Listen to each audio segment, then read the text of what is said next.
Hey, good morning, everybody. It's me, Nisi. I'm doing a pre-recorded video this morning, just to kind of get back into the grind of 2022. Today is Monday, January the 24th, and I wanted to jump on here really quickly and do a short motivational minute, and then just talk to you about a few things, and then let you get back to your morning. I hope everybody had a great weekend. When in Rome, do what the Romans do. So there was football yesterday on Sunday. Congrats to the Chiefs. Rams look like they're doing well as well. So we'll see how this matchup's going to go down.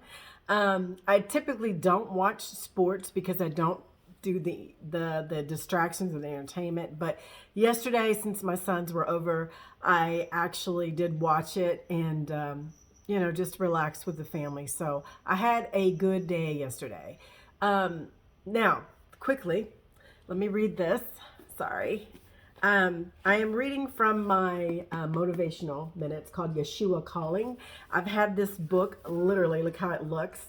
I've had this book for almost 17 years.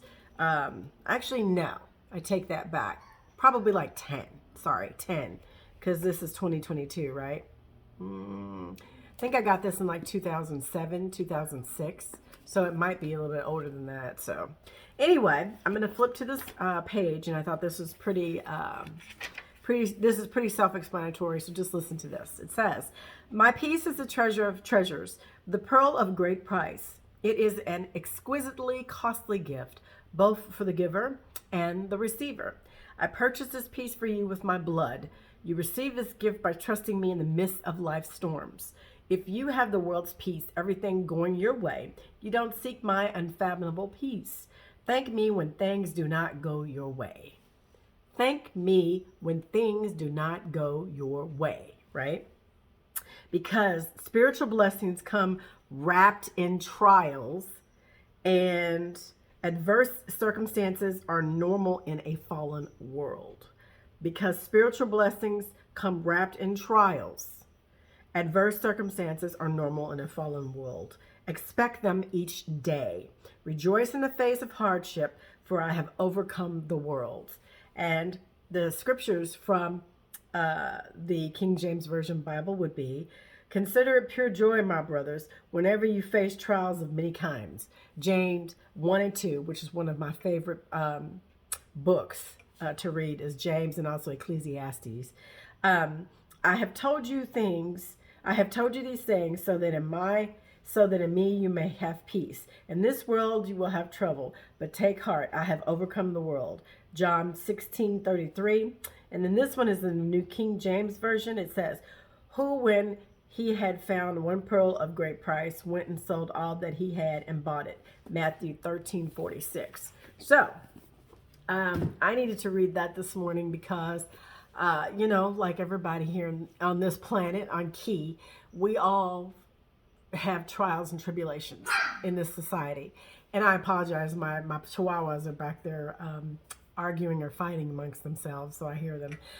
We all have trials and tribulations, and so it is a good way to remind us that we are not alone. We have never been alone, that we have this omnipotent power inside of us that we rarely tap into. And so for me, I think that I have to be reminded that I am, regardless of how my life has turned out, it's the choices I've made, but I am a child of the Most High, and so are you. So we have to remember those things. We don't have to necessarily go into a temple or a building for worship, because the inner being of us, our energy body, is what powers these vessels, and it's a gift from the Most High. Our bodies are the temples. So we need to go within ourselves and seek that stillness and peace and work out our soul salvation inwardly. It's not externally. And so I think sometimes a lot of people don't understand that, and they get it misconstrued with having to go into worship and being prayed over and anointed and things like that, when you don't need a third person to intercede for you.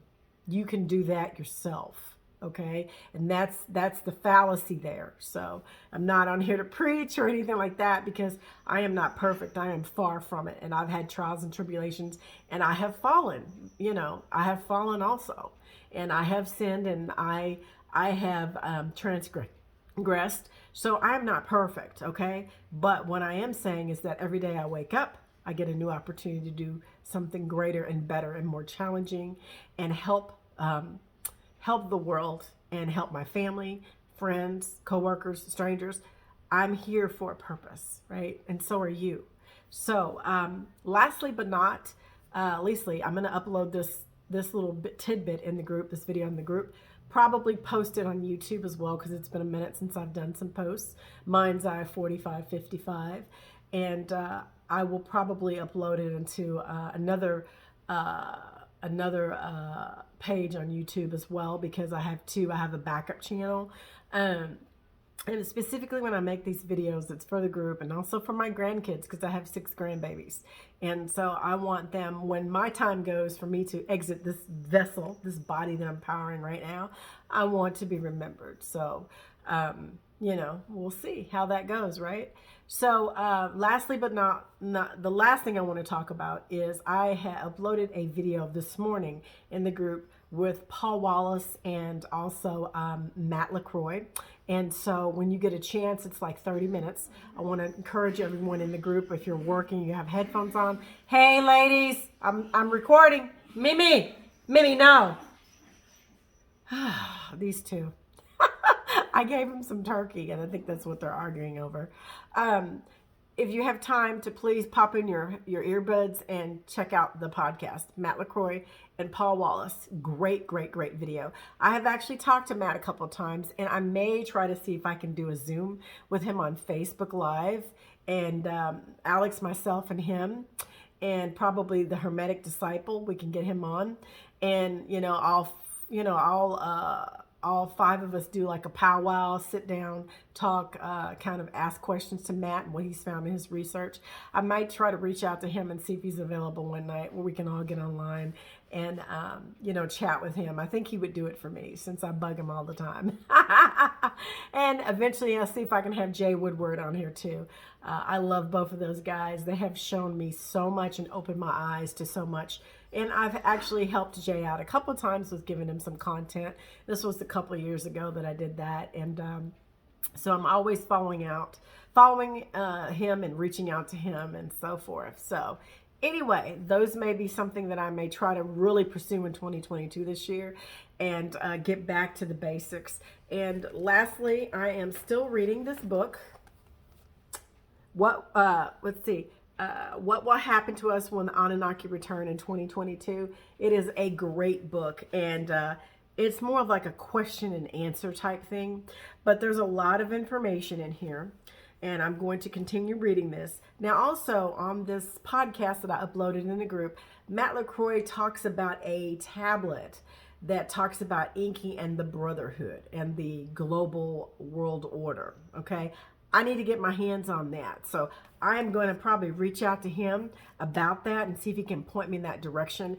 See if I can get that tablet. If there's a book that's been produced, which I've never seen it, never heard of it, I will see if I can order it and get my hands on that as well.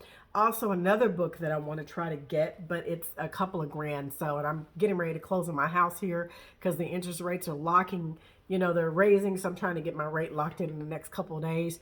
I want to get this book that talks about Christ Yeshua's life from the time he was like, 15 to like 32, 31. There's a period of time that's chopped and no one has record of it, but they actually do. It's just they're going to make you pay for it, right? It's going to be a lot. So I'm going to try to get my hands on that book and just read about his life, right? Because his house is still, his place where he grew up, and even the bed is still there. Billy Carson talks about that you can actually tour it, and everybody knows over there that's where he was and that's where he slept, and so forth and so on. So over here in the Western civilization, we're not taught these things. We're under a specific narrative. All around the world, we're under a specific narrative, as you all know. But if you start to read and research, you find out a lot of different things. And so for me, knowledge, I thrive on knowledge, and I'm passionate about that, learning as much as I can. I did go to college. I did go to a university, but I did not finish. And so for me, I bring this up because just because you don't graduate with your degrees and your accolades doesn't mean you stop learning, right? I think for me, I've always been a person that goes against the system and goes against the grain. So I feel like school has never really been the thing for me, right? I mean, I obviously am very intelligent and I can learn the material and study and take tests and things like that. I get anxious during that time, but I feel like you can continue to learn and grow without being in a college or university, right? It's all about what you want to learn and grow. And so I found my passion. And so if I did go back to school, which I've titted around the times a couple of times, kicked it around, and for me, if I went back, it would be in something like philosophy or religious studies, right? The arts, right? Because let's face it, that's what I thrive on, right? So my point is that you always will continue to learn and grow. And each day you wake up, you want to learn something new. You want to challenge yourself, right? Me being 52 and my birthday's coming up in several months, right? I just find myself, being at the point in my life where I'm very happy, thankful, and grateful that I'm here on camera with you all and sharing a part of my life and a piece of me to come into your homes and or wherever you are, to bring you some knowledge, bring you some encouragement, bring you some motivation, right? So anyway, I will try to see if I can get my hands on that book once I close on my house. That's the main thing. I do want to read about Christ Yeshua's life. There was another book, and I've packed up a lot of things because I am moving. I'm in a place right now where I'm renting for about another month or two, and then I'll be in my home. But I had a book. It was a comedy about Jesus's life, Christ Yeshua's life, and I want to finish that book. I got down like more than halfway through it, and I kind of put it aside. So, Mimi, Yaya, hey, ladies, stop it. Anyway, it was a comedy, and next time I come on here, I'll show you the book because I think you guys will read it. It's like when he was a kid. So maybe when he was like, I don't know, 7 or 8, maybe. And, he had all these things that happened. So this person makes light of the comedy of his life, right? So I'm almost thinking that this person read the book and then did a comedy parody off of the true teachings of the true life of Yeshua.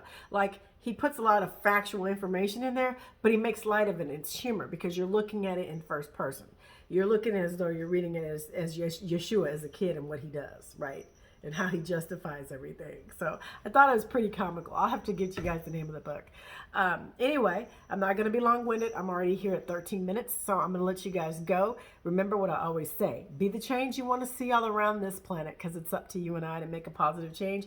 And it is up to us, right? Every single day that we're given this life or this breath in our bodies, we need to make use of the time we have with our loved ones as well as complete strangers. We need to be the light of the world, okay? All right. Until next time, you guys have a good day. I love y'all. Bye.